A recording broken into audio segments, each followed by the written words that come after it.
Mr. President, Dr. Biden, Madam Vice President, Mr. Emhoff, Americans, and the world. When day comes, we ask ourselves, where can we find light in this never-ending shade? The loss we carry, a sea we must wade. We've braved the belly of the beast. We've learned that quiet isn't always peace, and the norms and notions of what just isn't always just is. And yet the dawn is ours before we knew it. Somehow we do it. Somehow we've weathered and witnessed a nation that isn't broken, but simply unfinished. We, the successors of a country and a time where a skinny black girl descended from slaves and raised by a single mother can dream of becoming president, only to find herself reciting for one. And yes, we are far from polished, far from pristine, but that doesn't mean we are striving to form a union that is perfect. We are striving to forge our union with purpose, to compose a country committed to all cultures, colors, characters, and conditions of man. And so we lift our gazes not to what stands between us, but what stands before us. We close the divide because we know to put our future first. We must first put our differences aside. We lay down our arms so we can reach out our arms to one another. We seek harm to none and harmony for all. Let the globe, if nothing else, say this is true. That even as we grieved, we grew. That even as we hurt, we hoped. That even as we tired, we tried. That we'll forever be tied together, victorious. Not because we will never again know defeat, but because we will never again sow division.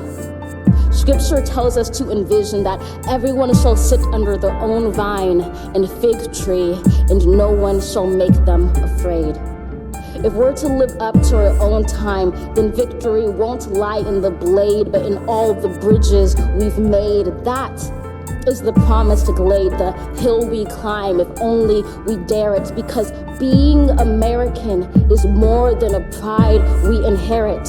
It's the past we step into and how we repair it. We've seen a force that would shatter our nation rather than share it, would destroy our country if it meant delaying democracy. And this effort very nearly succeeded. But while democracy can be periodically delayed, it can never be permanently defeated. In this truth, in this faith we trust, for while we have our eyes on the future, history has its eyes on us. This is the era of just redemption. We feared it at its inception. We did not feel prepared to be the heirs of such a terrifying hour, but within it we found the power to author a new chapter, to offer hope and laughter to ourselves. So, while once we asked, how could we possibly prevail over catastrophe? Now we assert, how could catastrophe possibly prevail over us? We will not march back to what was, but move to what shall be, a country that is bruised but whole, benevolent but bold, fierce and free. We will not be turned around or interrupted by intimidation, because we know our inaction and inertia will be the inheritance of the next generation. Our blunders become their burdens, but one thing is certain. If we merge mercy with might and might with right, then love becomes our legacy and change our children's birthright.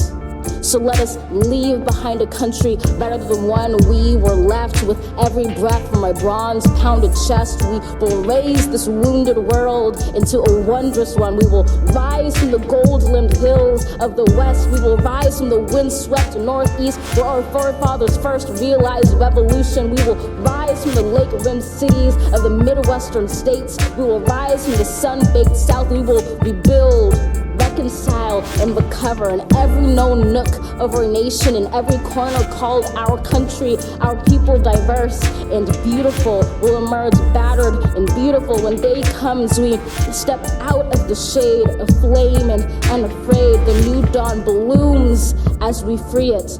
For there is always light, if only we're brave enough to see it, if only we're brave enough to be it.